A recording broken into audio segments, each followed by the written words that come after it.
Assalamualaikum warahmatullahi wabarakatuh. Halo semuanya, aku Tarbi Widian Hasana. Di sini aku mau ngebahas tentang teori kelompok, grouping teori. Dengerin sampai akhir ya.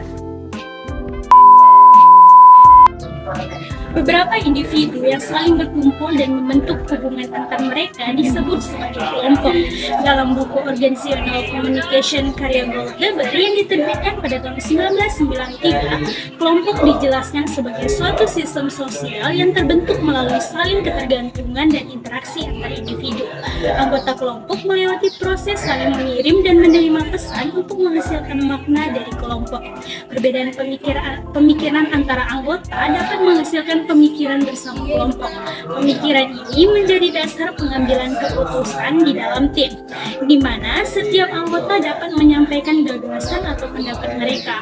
Dalam konteks pengambilan keputusan, terkadang beberapa anggota tim memilih untuk menahan diri dari pernyataan pendapat mereka agar sejalan dengan mayoritas. Fenomena ini bisa menjadi masalah, namun bahkan orang-orang yang mempunyai niat baik dan cenderung mengambil keputusan yang tidak rasional ketika menghadapi tekanan yang sangat besar dari kelompok.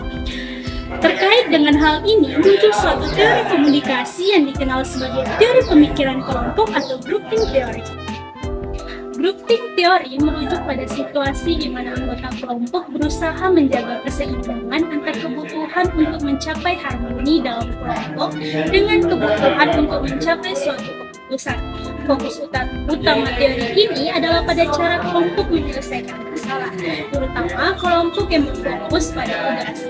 Grouping teori muncul karena beberapa sebab, diantaranya yang pertama itu ada identitas kelompok. Hal ini cenderung terjadi dalam situasi di mana anggota kelompok sangat mirip satu sama lain. Ketika terdapat identitas kelompok yang kuat, anggota kelompok cenderung menganggap kelompoknya benar atau lebih unggul, sambil menunjukkan rasa jijik atau ketidaksetujuan terhadap orang di luar kelompok. Yang kedua, itu ada pengaruh pemimpin. Pemikiran kelompok juga lebih mungkin menjadi ketika seorang pemimpin yang kuat dan karismatik memimpin kelompok. Selanjutnya ada pengetahuan yang rendah. Ketika orang kurang memiliki pengetahuan pribadi tentang suatu, merasa bahwa anggota kelompok yang lain lebih berkualitas, mereka cenderung terlibat dalam pemikiran kelompok.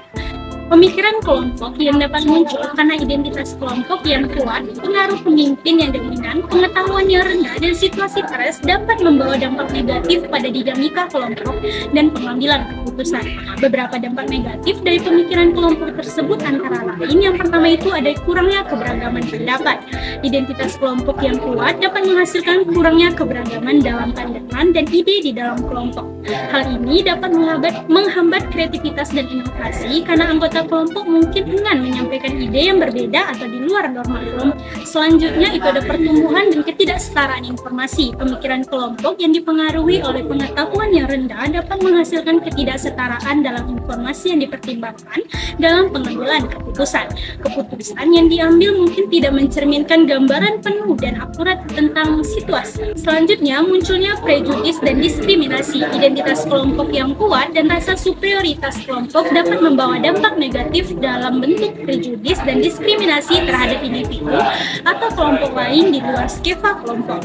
Hal ini dapat merugikan hubungan antar kelompok dan menciptakan ketidaksetaraan. Ini adalah diskusi 3 sahabat yang akan merencanakan kegiatan akhir tahun ini. Ada Delima, Fani, dan Apau. Kira-kira diskusi ini berjalan dengan lancar nggak ya? Kita simak videonya. Sepeda motor baru nawe, nggak bakar-bakar kita dong. Bakar-bakar enak nggak sih?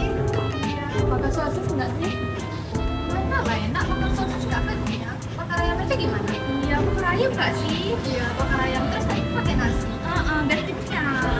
Ya. Terus minumnya nggak minum apa ya? Apa ya? Beneran minum apa? Es nggak sih? Itu es terlalu biasa nggak sih? Iya. Kalau sirup gimana? Sirup juga sih. Sirup segar. Segar. Ya. Yaudah. Berarti kita bakar ayam sama minum sirup ya? Oh.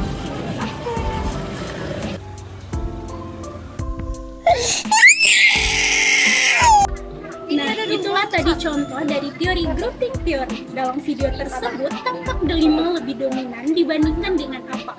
Apal lebih banyak mengalah dan mendengar pendapat dari mayoritas tanpa mempertahankan pendapat yang ia punya, karena dia merasa pendapatnya pasti tidak didengar. Untuk menghindari kemungkinan pemikiran kelompok atau groupthink dalam situasi seperti yang dijelaskan dalam video sebelumnya, dapat diambil langkah-langkah pencegahannya. Yang pertama, fasilitasi kepemimpinan terbuka, mendorong pemimpin kelompok untuk mendukung diskusi terbuka, menyambut ide yang berbeda dan tidak menghambat keragaman pandangan. Pemimpin harus menciptakan suasana di mana variasi ide didukung. Yang kedua, itu ada mendorong partisipasi aktif, mendorong semua anggota kelompok untuk terlibat aktif dalam pengambilan keputusan. Ini melibatkan motivasi agar setiap anggota merasa nyaman sebagai pandangan tanpa takut dicemooh atau diabaikan.